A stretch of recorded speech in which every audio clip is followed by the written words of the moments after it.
As Kiribati, our land is our treasure, and our land is being washed away. When I saw the impacts of climate change in Kiribati, that's when I decided that I'm going to bring about a change in the lives of my people. When I came to this piece of land, this land was already washed away. The first thing we need to do is to stop water coming in, so we build seawalls.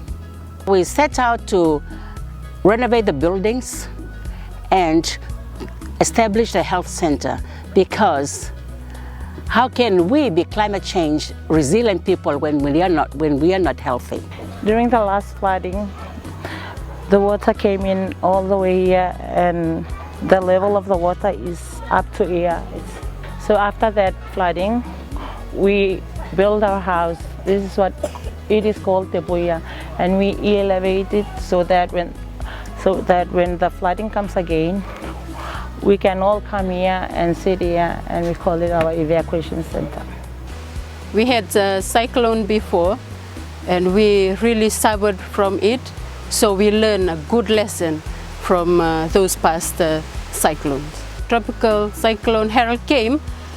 I really prepared everything for my family, including the tarpaulin, the dry clothes for my children, for me and my husband, the food, enough food for us, the fresh water, a blanket and some cushion, as we have a safe place under our house for us to live there when the strong wind came.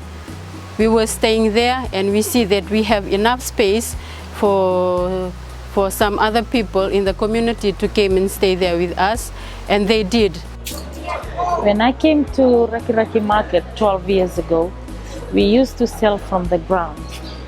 What I noticed, there were a lot of elderly women from the village sitting on the ground and selling their produce. It was quite dirty, it was very unhygienic, and it was smelly most of the times. And I started to go around and talk to government officials in Raki and asking them a way to improve the place of selling.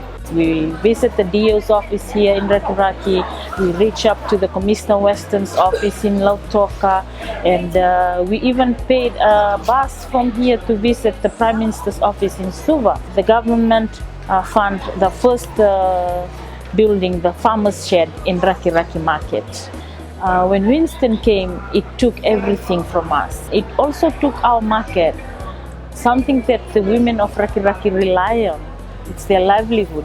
This market, it's built to Category 5 standard, and it's in the center of town. It's also like a community center in our town. Meetings happens here from different villages. This market has been an evacuation center. Yeah, my name is Aling Honorio, and I'm from Kiribati. I work with the Kiribati Organic Farmers Association, and I try to assist the community in the Out Islands to build their resilience against climate change by facilitating training, especially adding value to coconut products to improve their livelihood, get income, and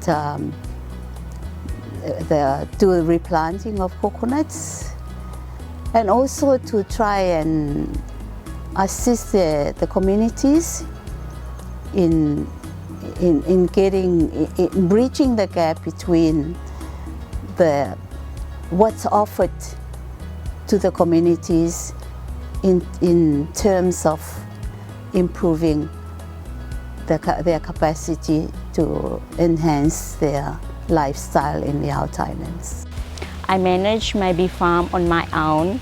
I do harvesting, daily routine work on hive, and bottling, packing, and find my own customers. By doing this bee farming, I have managed to do financial securities for my kids' future.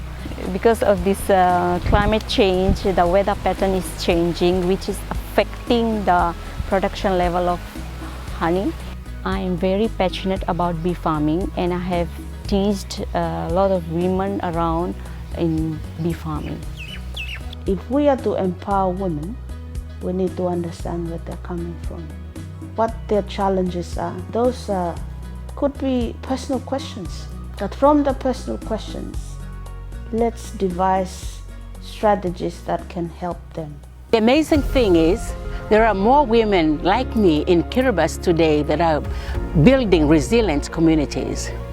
All the women are talented women, smart, knowing the safety of the family during the disaster and the climate change. You know, women everywhere are very resilient. They know what a disaster is.